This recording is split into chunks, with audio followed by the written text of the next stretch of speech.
എന്താ നായക്കുട്ടാ കുരച്ചത്? എന്തെങ്കിലും കണ്ടോ? താറാക്കുട്ടനെ പിടിക്കാൻ വേണ്ടി ഒരു കുറുക്കൻ ഇവിടേക്ക് പതുങ്ങി വരുന്നത് ഞാൻ കണ്ടു. അയ്യോ, എന്നിട്ട് കുറുക്കൻ എവിടെ? ഇവിടേക്ക് വരുന്നത് ഞാൻ കണ്ടതാ, പക്ഷെ ഇപ്പൊ കാണുന്നില്ല. അവൻ എവിടെയോ ഒളിച്ചു. നായക്കുട്ടൻ വല്ല സ്വപ്നവും കണ്ടതാവും. ഇന്നലെ ഞാനും നല്ലൊരു സ്വപ്നത്തിലായിരുന്നു. ഞങ്ങൾ വിശ്വസിച്ചാലും ഇല്ലെങ്കിലും താറാവ് കണ്ട സ്വപ്നം എന്താന്ന് പറ, വെറുതെ കേൾക്കാമല്ലോ. പറയാം. ഞാൻ അങ്ങനെ ഈ മുറ്റത്ത് നിങ്ങളോടൊപ്പം കളിക്കുകയായിരുന്നു. പെട്ടെന്നൊരു ദേവത എന്റെ മുന്നിൽ പ്രത്യക്ഷപ്പെട്ടു. എന്നിട്ട് പറയുകയാണ്, താറാക്കുട്ടി, ഇന്നു മുതൽ നിനക്ക് ഓരോ സ്വർണ്ണമുട്ട ഇടുവാനുള്ള വരം ഞാൻ തരികയാണ്. അമ്പോ, ഇതെന്തൊരു സ്വപ്നം! ഇത് സത്യമാണോ? അതെ. ഇത്രയും പറഞ്ഞപ്പോഴേക്കും ഈ നായക്കുട്ടൻ കുരച്ചു. ഞാൻ കണ്ണുറന്നു. ഹോ, ഈ നായക്കുട്ടനെ കുരയ്ക്കാൻ കണ്ടൊരു നേരം. താറാവേ, വേഗം കണ്ണടച്ചൊന്നും കൂടെ ഉറങ്ങിക്കോ. ദേവത വീണ്ടും വന്നാലോ? ആ ദേവതയോട് പറഞ്ഞ് എനിക്കും കൂടി എന്തെങ്കിലും വരം വാങ്ങി തരണം. ഇതൊക്കെ വെറും തോന്നലാണ്. ഇതുവരെ ഒരു സാധാരണ മുട്ട പോലും ഇടാൻ നിനക്ക് കഴിഞ്ഞില്ലല്ലോ, പിന്നെയാ സ്വർണ്ണമുട്ട. എന്റെ ദേവതേ, ഒരിക്കൽ കൂടി സ്വപ്നത്തിൽ പ്രത്യക്ഷപ്പെടണേ. ആ, 3 പേര് മുറ്റത്ത് തന്നെ ഉണ്ടല്ലോ. ഒരു പ്രയോജനവുമില്ലാതെ 3 എണ്ണത്തിനെയും വെറുതെ വളർത്തുന്നതാണെന്ന് അച്ഛൻ പറഞ്ഞ എത്ര ശരിയാ.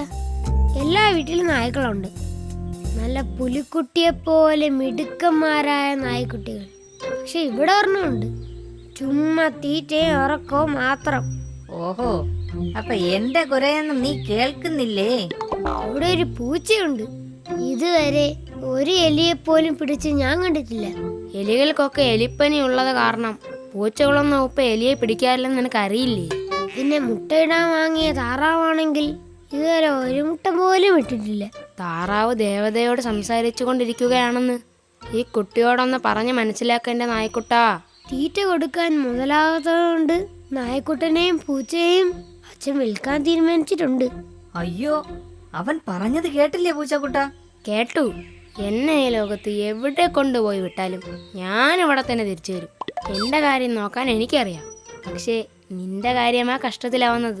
അയ്യോ, പിന്നെ ഈ താറാവിനെ അടുത്ത ദിവസം കറി വെച്ച് കൂട്ടാനും നമ്മൾ തീരുമാനിച്ചു.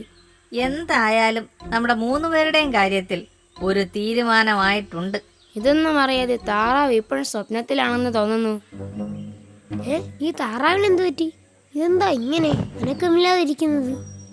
ബാ ബാ ബാ ബാ ബാ, ഇതിന് ജീവനില്ലേ? ഇത് മുട്ട ഇട്ടോ? ആ, കൊള്ളാലോ. ആ, ഇതെന്താ സ്വർണ്ണമുട്ട? ഓ, എന്തൊരു തിളക്കം! താറാവിന് ശരിക്കും ദൈവം വരം കൊടുത്തായിരുന്നല്ലേ? അമ്മേ, അച്ഛാ, ഓടിവാ, നമ്മളെ താറാവ് സ്വർണ്ണമുട്ട ഇട്ടേ. ഹലോ, 60916 സ്വർണ്ണമുട്ട അങ്ങോട്ട് തരുമ്പോ പകരം 1 ഏക്കർ മുന്തിരിത്തോട്ടവും ബംഗ്ലാവും ഇങ്ങോട്ട് തരണം. എന്താ, സമ്മതമല്ലേ? ഓഹോ, ശരി. എന്നാ പിന്നെ ആലോചിച്ചിട്ട് പിന്നീട് വിളിച്ചോളൂ. എന്തായാലും സ്വർണ്ണ മുട്ടയിടുന്ന താറാവിനെ കിട്ടിയത് നമ്മുടെ ഭാഗ്യം. മുട്ടയിടില്ല എന്ന് പറഞ്ഞ് അന്ന് അതിനെ കറി വെച്ച് തിന്നായിരുന്നെങ്കിൽ ഇന്നിങ്ങനെയൊക്കെ അനുഭവിക്കാൻ പറ്റുമായിരുന്നോ? ധാരാളം സ്വത്തുക്കൾ സമ്പാദിക്കാൻ ഇന്ന് നമുക്ക് കഴിഞ്ഞില്ലേ? ഇതെല്ലാം ആ താറാവ് വഴി നമുക്കുണ്ടായ ഭാഗ്യമാണ്. അതെ, ഞാൻ എത്ര ആലോചിച്ചിട്ടും ഒരു പിടിയും കിട്ടാത്ത കാര്യവും അത് തന്നെ. ഇതിനു മാത്രം സ്വർണ്ണമുട്ട ആ താറാവിന്റെ വയറ്റിനകത്ത് എങ്ങനെ വന്നു? അതൊന്നും ആലോചിച്ച് വെറുതെ സമയം കളയണ്ട. താറാവ് തരുന്ന സ്വർണ്ണമുട്ടകൾ കച്ചവടമാക്കി കോടികൾ സമ്പാദിച്ചാ പോരെ മനുഷ്യ.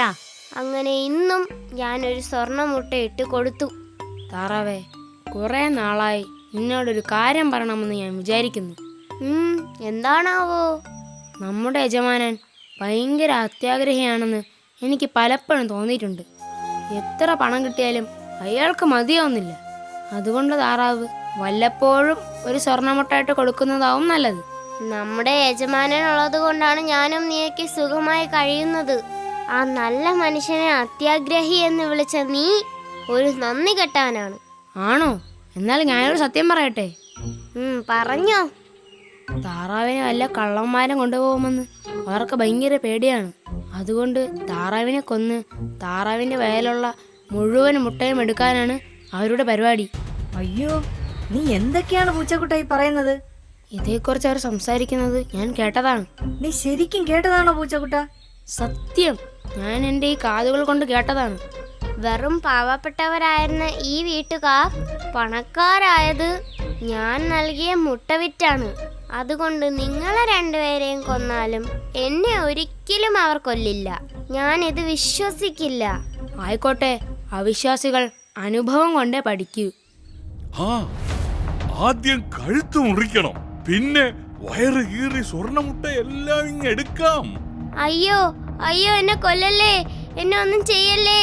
പൂച്ചക്കുട്ട, നായക്കുട്ട, എന്നെ രക്ഷിക്കണേ. അയ്യോ അയ്യോ. പൂച്ചക്കുട്ടൻ പറഞ്ഞത് അനുസരിക്കാത്തത് കൊണ്ടാണ് താറാവിന് ഇങ്ങനെ സംഭവിച്ചത്.